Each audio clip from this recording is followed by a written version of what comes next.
Eguerdión, es tiempo para las entrevistas de actualidad. Hoy hablamos con Uxue Barcos, portavoz de Nafarroa Bai en el Ayuntamiento de Pamplona y diputada de Geroa Bai en el Congreso de los Diputados. Egunon, Uxue. Egunon. Finalmente el guión se ha cumplido y Yolanda Barcina ha logrado superar la moción de censura, la primera en la historia de Navarra. ¿Está usted decepcionada con este resultado? No, era un resultado perfectamente previsible. La decepción, si acaso, viene por la manera en que se han conducido y reconducido las cosas, pero no era una moción de censura que tuviera ninguna posibilidad. De antemano se conocía cuál iba a ser la posición de las diferentes fuerzas que integran el Parlamento y que, por lo tanto, la abstención del Partido Socialista iba a sostener a Yolanda Barcina en el Gobierno. En cualquier caso, es una victoria pírrica y, desde luego, sigue dejando el mismo problema que hoy tiene el conjunto de la sociedad navarra, que es un Gobierno incapaz de acordar, de consensuar y de sacar adelante en el Parlamento, en el Legislativo, las medidas necesarias para hacer frente a la crisis. Por lo tanto, una mala noticia, pero no, desde luego, sorpresa. Usted sí que llevaba un tiempo hablando de la necesidad de que la moción de censura tuviera opciones de tener éxito, de tener recorrido. ¿Cree que va a llegar esa moción de censura, realmente esa moción de censura con opciones de éxito?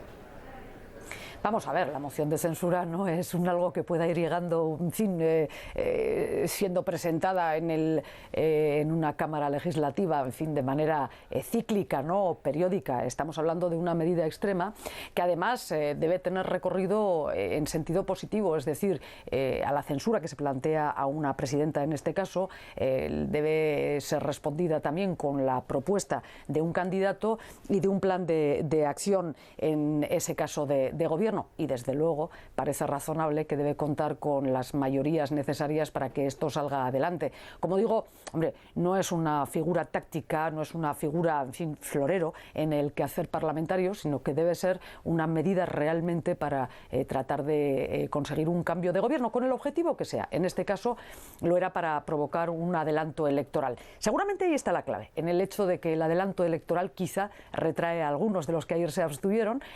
Bueno, en eso tenemos que trabajar, como digo, y sobre todo en fortalecer la realidad y las posibilidades de una alternativa.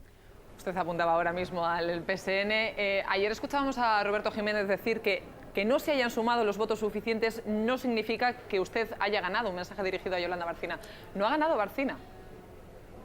Vamos a ver, como decía, sí hay una victoria. Evidentemente, la presidenta del Gobierno de Navarra ayer se enfrentaba a una moción de censura y esa moción de censura no prosperó. Por lo tanto, sí hay una victoria. Es una victoria pírrica y, sobre todo, es una victoria relativa si uno acomete y uno hace frente a las responsabilidades de un cargo como este, como es el de la presidencia de la Comunidad Foral de Navarra, con, en fin, convicción, ¿no? Digo, hacer frente a la responsabilidad con convicción. Por una cosa, cierto es que ayer la oposición no fue capaz de articularse en torno a esa moción de censura, pero no es menos cierto que esa misma oposición evidenció ayer que Yolanda Barcina continúa con los apoyos estrictamente de su partido y del Partido Popular, y esto no hace la mayoría parlamentaria que permite a un gobierno trabajar pues con la capacidad de respuesta a un momento de crisis socioeconómica como el que estamos viviendo. Por lo tanto, es una victoria muy relativa y, desde luego, no lo es en absoluto para con las necesidades de esta sociedad. La abstención del PSN ayer fue lo que finalmente propició lo que ya se esperaba, que la moción de censura no saliera adelante. Sí. ¿Existe una alternativa real de gobierno sin contar con la colaboración del PSN? Vamos a ver, en estos momentos los números en el Parlamento de Navarra son muy evidentes y ayer se evidenciaron. Existe una mayoría social que quiere un cambio en Navarra. Yo creo que se ha visto, y se ha visto además claramente desde el año 2007, el año en el que concurre por primera vez Nafarroa a las elecciones, y se constituye una Cámara Parlamentaria con una mayoría de progreso y una mayoría que busca en fin, las diferentes formas de entender esta comunidad, el encuentro entre fuerzas diferentes. Es evidente que se podía haber conseguido. No existió la valentía necesaria en aquel momento, la valentía política necesaria en aquel momento por parte del Partido Socialista de Navarra, fundamentalmente por parte del Partido Socialista en Madrid, y de esto hemos estado a trompicones, se ha estado pergeñando en este sentido la directriz y la dirección de la política del PSN durante todos estos años. Por lo tanto, existe la mayoría sociológica, no existe lógicamente la respuesta a ese compromiso en la Cámara. Pero como digo, los números en estos momentos hacen absolutamente posible si el Partido Socialista atendiera los requerimientos de lo que cualquiera es capaz de interpretar, los requerimientos de sus votantes en el momento de optar por una formación de carácter declaradamente progresista. Lo dicho, ¿existen alternativas? Hombre, hay que seguir trabajando y desde luego en algo no ha cambiado nada el panorama de ayer a hoy, y es que hay que conseguir esos mimbres, hay que seguir trabajando y fortaleciendo esos mimbres para conseguir una alternativa, cuidado, no una flor de un día, sino una alternativa duradera, una alternativa firme que sea capaz de dar respuesta a los anhelos de una parte importantísima de esta sociedad que está ya agotada ante el agotamiento del régimen político impuesto, y por lo tanto, en fin, en ese sentido no hay que desfallecer. Pero como digo, bueno, quizá la moción de censura pues ha venido a recordarnos una vez más una realidad que 24 horas antes y 24 horas después en nada ha cambiado. Ayer sí que veíamos mucho malestar también en la calle en los momentos previos a esa votación. ¿La gente no se habrá sentido un tanto frustrada? Yo creo que tácticamente, y además así se lo dijimos en su momento a los proponentes de la moción, a los representantes de H. Bildu, yo creo que tácticamente, no estratégicamente, la moción de censura es una herramienta y debía haber sido la herramienta válida, y de hecho Guero Abay estuvo votando que sí a esa moción de censura para lo que buscábamos, que es un adelanto electoral. Creemos que es ahora la sociedad la que debe hablar y la que debe decidir, a la vista de una crisis política e institucional importante, cuál es la nueva composición del Parlamento y por lo tanto qué nuevo ejecutivo se deriva de ella, pero como digo, bueno, siendo como era la moción de censura una herramienta más que válida, no lo era en este momento por cuanto todos conocíamos la posición que iba a mantener el Partido Socialista. Así que ha generado frustración, sí, yo creo que en un sentido doble. Primero, al darle una pequeña victoria pírrica, como decía antes, a la presidenta Bárcena, y en segundo lugar por subrayar que efectivamente en esa composición de una mayoría progresista plural que sea capaz de traer el cambio, traer la alternativa a Navarra, pues en esa mayoría, como digo, sigue siendo necesaria una fuerza que sigue sin decidirse y que sigue sin cumplir, entendemos nosotros, los requerimientos de una militancia y de unos votantes que le están pidiendo precisamente ese cambio. Pero bien, la manera de superar las frustraciones es la de buscar soluciones, la de buscar, bueno, pues luz al final del túnel, y esto en política se hace trabajando y buscando puntos de acuerdo con aquellos que componemos, en este caso, la oposición.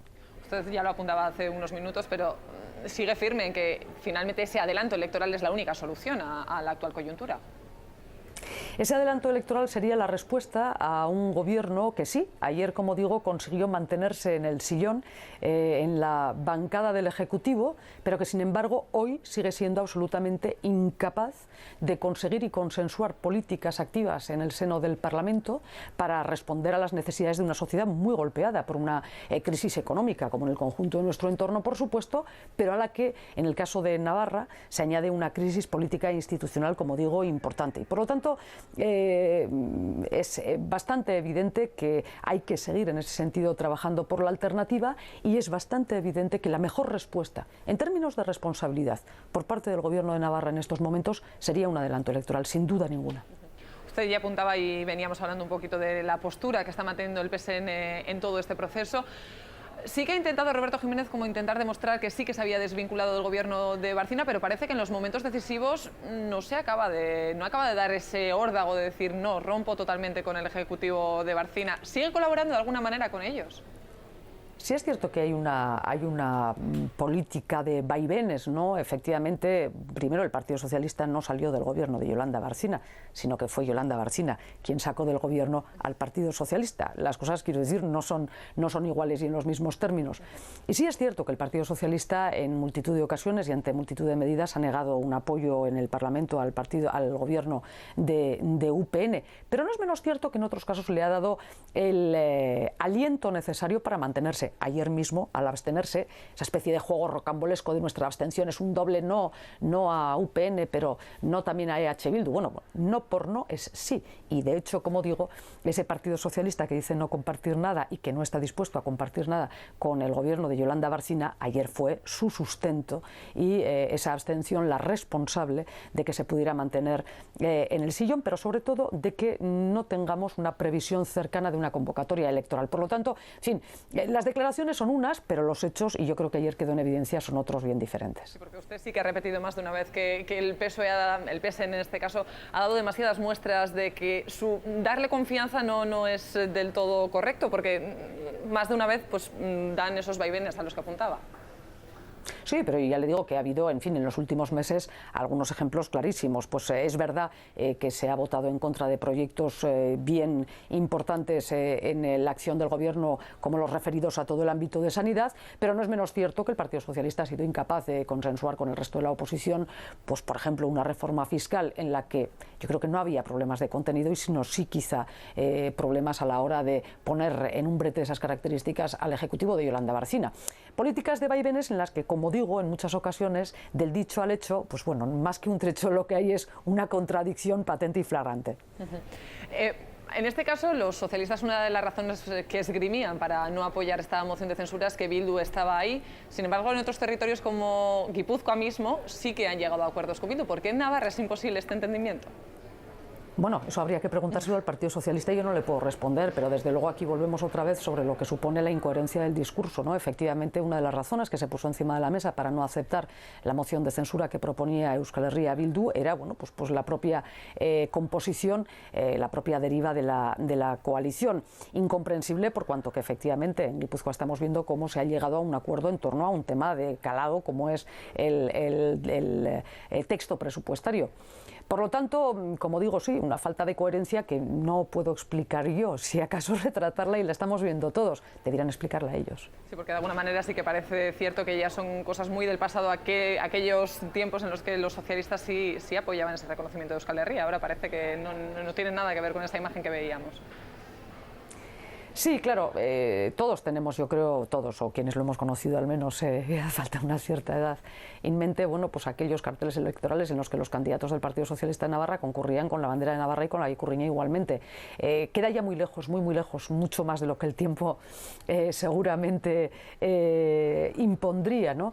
Queda muy lejos porque sí es cierto que en Navarra hemos vivido una suerte de política muy, en fin, oportuna a los intereses partidarios de UPN por parte de la derecha foral, relativa a, en fin, neutralizar y llevar al córner de la no relación política a una parte importante de esta comunidad, por más que no seamos mayoría, pero a una parte importante de esta comunidad, como es, bueno, pues el ámbito del mundo abertzale, euskaltzale, y por lo tanto, bueno, pues restada esa parte y su representación un año tras otro en las instituciones, se hacía fácil llegar a acuerdos casi a lo Cano Basisagasta con el Partido Socialista y UPN, llegar a acuerdos, como digo, para alternar en el poder. Hemos visto que además esa es una estrategia que a quien ha beneficiado fundamentalmente es a UPN, que se ha mantenido en el poder y en el poder de las principales instituciones durante muchos y muchos años, y no siempre con la mayoría que se lo hubiera permitido, sino con ese apoyo, como digo, del Partido Socialista. No es menos cierto que en esa política de apartar a los abertzales ha habido en ese sentido una, en fin, ayuda, y entiéndameseme la expresión entre comillas, de la actividad y de la existencia misma inadmisible de ETA, pero no es menos cierto que, bueno, todas estas circunstancias van cambiando y de alguna manera empiezan, bueno, pues a abrir un nuevo mapa de posibles relaciones políticas en Navarra que respondan más a la realidad socioeconómica y a la realidad sociológica de esta comunidad que lo que ha ocurrido hasta ahora. En ese sentido, bueno, es cuando desde Geroa Bai insistimos en que hay que construir esos mimbres, hay que engrasar la maquinaria y hay que ser capaces de construir una alternativa que sea, eso sí, duradera. Insistimos mucho en ello porque creemos de verdad que en el seno de la sociedad se ha instalado ya una suerte de agotamiento en torno al régimen político que ha instaurado en Navarra UPN, y con la ayuda, como digo, necesaria siempre de PSN, y en ese sentido el hartazgo mayoritario debe ser respondido con responsabilidad y con seriedad en la alternativa. Y ese es en estos momentos el empeño que nos mueve al trabajo en Geroa Bai. Estos días lo cierto es que Navarra, en este caso deberíamos decir que lamentablemente está siendo demasiado protagonista de las noticias de actualidad. Hoy, a estas horas, ya está declarando Santiago Cervera. Una historia muy rocambolesca que nos llamó la atención, entre otras cosas, por esos tintes casi novelescos que tiene el caso. ¿Qué espera de esta comparecencia? Francamente, no me atrevería en absoluto a hacer ningún tipo de previsión ni de comentario en torno a una comparecencia judicial. Primero, es en sede judicial donde se deben dirimir los, diferentes aspectos de la cuestión, pero es verdad que es un caso, y creo que lo ha dicho bien, que tiene tintes novelescos. Hombre, parece evidente que en todo el relato que se conoce de manera pública en torno a lo que sucedió, pues algún dato falta, ¿no? Porque no se comprenden algunas actitudes. Pero desde luego yo le diré, en la medida en que conozco personalmente a Santiago Cervera, y en esto coincido con mucha gente, a mí me cuesta creer, francamente, no llego a comprender, y me cuesta enormemente creer que Santiago Cervera pueda estar incurso e inmerso en un caso de chantaje. Francamente, me resultaría una sorpresa si se llegara a demostrar. Donde sí parece que las cosas están un tanto más claras es en ese cobro de las dietas de la CAN. Esta semana hemos visto declarar a los 3 imputados. ¿Le ha sorprendido alguna de sus declaraciones? Sí, enormemente. Me ha sorprendido la falta de memoria de los 3 imputados. Creo que nos ha sorprendido a todos, o creo quizá que es la expresión de una defensa bien débil ante un caso de estas características, pero en cualquier caso el tema sigue incurso en sede judicial, y por lo tanto será la magistrada, la juez, la que en fin terminará explicando hasta dónde, qué dimensión judicial tiene este caso, pero sí le digo que tiene una dimensión ética, y en términos de ética política importante, y una falta en este sentido de ética por parte de quienes, fíjese, han sido presidente de la Comunidad Foral de Navarra, su consejero de Hacienda durante muchos años, su actual alcalde, y, aunque no imputada por su condición de aforada, pero ciertamente en el mismo equipo de la permanente de la Junta de Entidades Fundadoras, la actual presidenta del Gobierno de Navarra. Yo hablaba antes de crisis política e institucional. Este caso, a todas luces, es el que subraya esa profunda crisis. ¿Usted llegaría a entender que Yolanda Bárcena salga indemne de todo este proceso? Repito que de lo que el recorrido judicial llegue a poder demostrar y de lo que la juez en el auto puede llegar a establecer, yo no voy a entrar, y el día que conozcamos hasta dónde llegan las cosas se podrá hacer una valoración, pero yo es que quiero insistir en que en este caso, en el caso de las dobles y triples dietas, aquello de cobrar a las 10 y a las 10:30 en un órgano opaco que no conocía nadie más que aquellos que lo integraban, pues como digo, lo que hay es una carencia de la ética más básica y más mínima. En un año, quiero recordar, el año 2010, en el que estábamos ya inmersos en la crisis, en el que en Navarra, contábamos con miles y miles y miles de personas ya en paro. No puede uno escudarse hoy, como a veces escuchamos. Eran otros tiempos y aquello entonces parecía normal.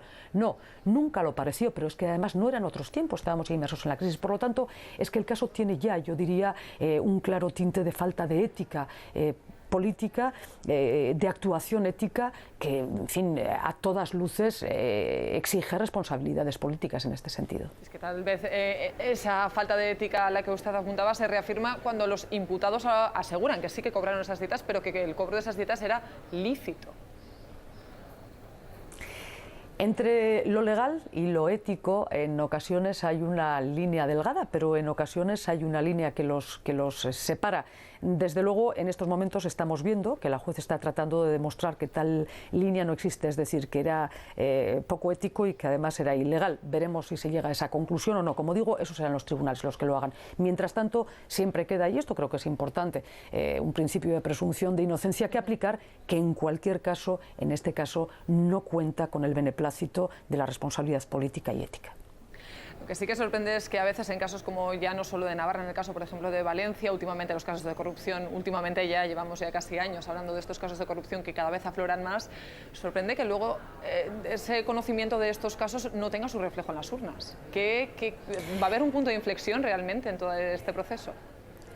Vamos a ver, tenemos todos, yo creo, en mente cantidad de casos, ¿no? Sí, en Valencia, en otros territorios, en el conjunto del Estado, de casos de corrupción.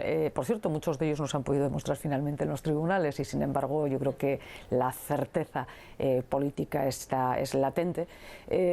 Como digo, muchos casos que no han tenido traslado de castigo en las urnas, que la sociedad, francamente, no ha querido castigar, y es legítimo, y en las urnas en ese sentido son son incontestables. Sí es cierto que en estos momentos la cosa ha cambiado mucho, notablemente, con la crisis económica. En estos momentos ya no es aquello que hicieron algunos, sino aquello que nos han quitado a la hora de mantener nuestra sanidad pública, nuestra educación pública, a la hora de mantener una sociedad que sea capaz de atender a sus dependientes o de trabajar en unas infraestructuras que nos puedan poner fin en una línea de salida mínimamente competitiva a la hora de hacer frente a la crisis. Por lo tanto, seguramente la crisis económica, más que otra cosa, será punto de inflexión en casos como estos.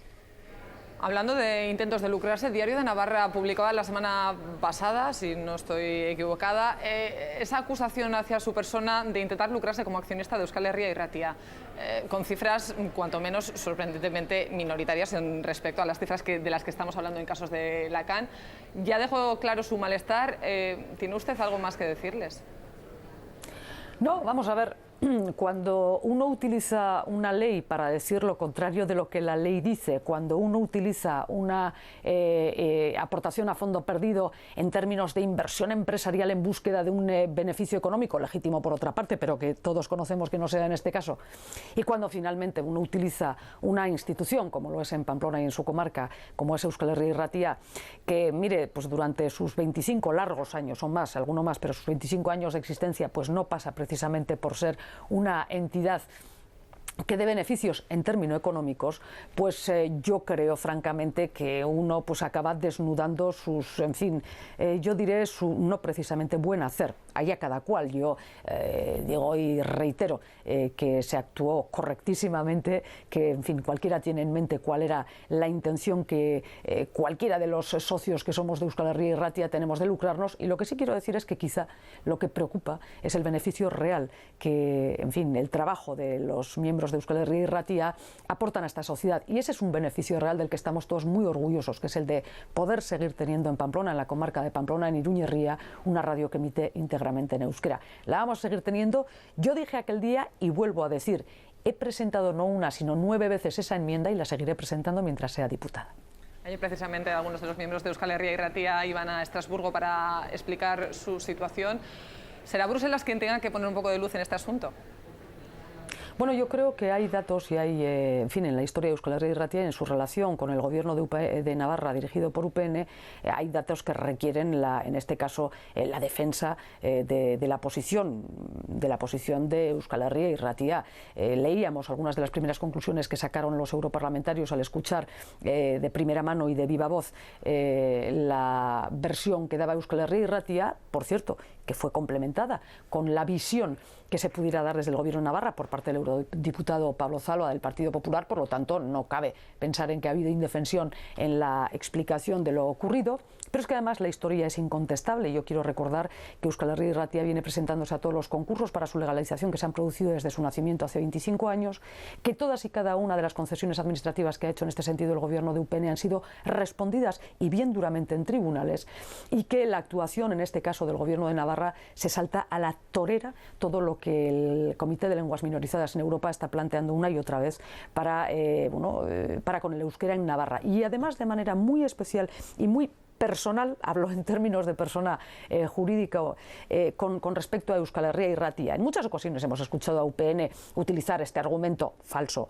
Ustedes lo que quieren es que demos a dedo a Euskal Herria y Ratia una concesión administrativa. No, la respuesta es: nosotros queremos que usted deje de castigar personal y a dedo a Euskal Herria y Ratia a la hora de conceder o de hacer las concesiones administrativas correspondientes. La situación de Euskal Herria y Ratia refleja también la situación que sufre el propio euskera en Nafarroa.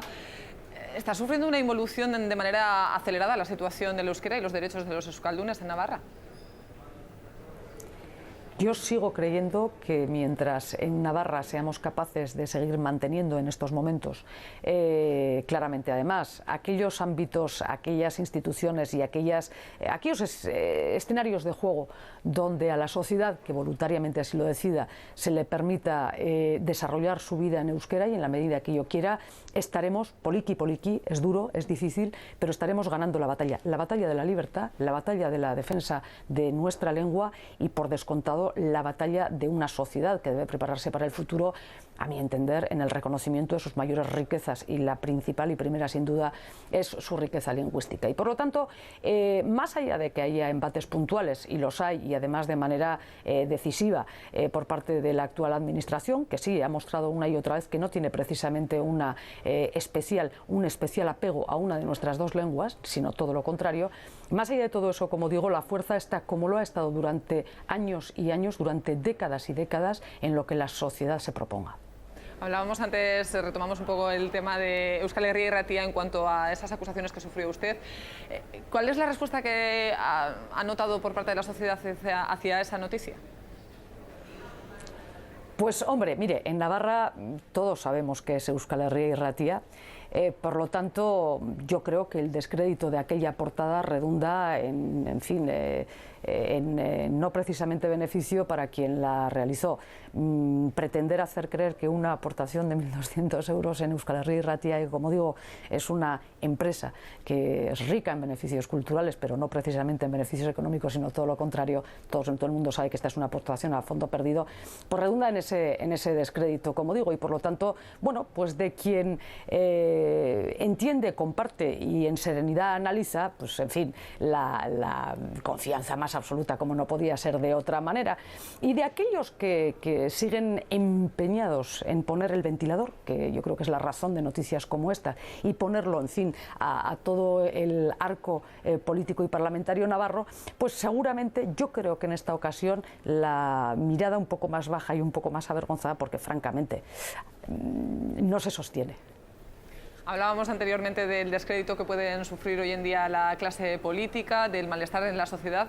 Lo cierto es que usted, dentro de esas malas notas que reciben últimamente los políticos, usted siempre suele estar en las mejores valoradas. ¿A qué cree que se debe? ¿Puede ser que usted de alguna manera identifica un poco ese perfil de político incómodo que la gente reclama? Bueno, yo no sé si nos piden que seamos incómodos, yo creo que nos piden que defendamos los intereses de la sociedad. Y yo creo que lo hacemos mucha gente, mucha más gente seguramente de lo que trasciende, digo, mucha de la gente que nos dedicamos a esto de la política. Pero sí es cierto que falta y es, en fin, hay un divorcio que no podemos aceptar, que no debemos aceptar y tenemos que trabajar por reconducirlo. Hay un divorcio importante entre lo que es la acción política, el día a día político y lo que la sociedad en general vive. Y por lo tanto, en eso creo que debemos trabajar muy intensamente. Y hacerlo además aquí sí sin ningún tipo de exclusión partidaria. Esto nos compete a todos y esto yo creo que ayudará a todos. Por eso le decía antes que tratar de diluir las responsabilidades políticos que una pueda tener en casos como el de las dietas dobles y triples de Caja Navarra, poniendo el ventilador, no solo es la peor de las estrategias políticas para una formación, sino que además es la peor de las estrategias para con una sociedad. Y en ese sentido es bastante evidente que la sociedad nos está exigiendo no que seamos incómodos, si hay que serlo, hay que serlos, efectivamente, pero que miremos, que vivamos mucho más en lo que está siendo en estos momentos la realidad que viven esas decenas de miles de personas que hoy están en paro, esas decenas de miles de familias que hoy están sin una ayuda para poder hacer frente a los gastos más mínimos de la vida diaria, que están viviendo desahucios, que están viviendo cómo no pueden atender a sus dependientes y por lo tanto ahí es donde hay que fajarse y hay que estar. Antes de acabar, nos quedan apenas 2 minutos. Quería pedirle una valoración sobre lo que está sucediendo en el Askegunea. Esta mañana ya sabe que se han producido esas 6 detenciones de los jóvenes de Segi. ¿Cuál es su valoración sobre lo que está pasando en el Boulevard Donostiarra?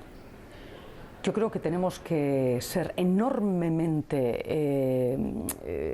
rigurosos en detectar dónde está la raíz, la base, la realidad de circunstancias y situaciones como la que se ha vivido en el Boulevard estas últimas horas.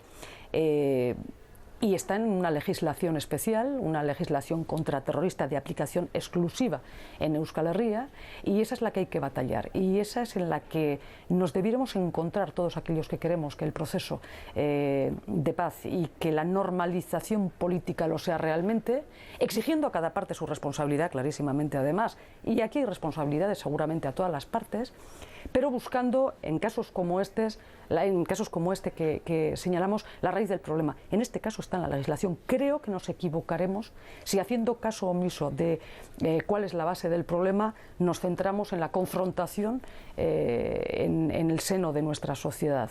La base está donde está y la opción está en el cambio de esa legislación especial, clarísimamente además. Pues hasta aquí esta entrevista. Uxue Barkos, mila esker gurekin izateagatik, eta hurrengora arte. Eskerrak zuei. Hurrengora arte bai. Pues hasta aquí lo que ha dado de sí esta entrevista de actualidad. Es ya el momento del debate desde Miramón. Adela, todo vuestro.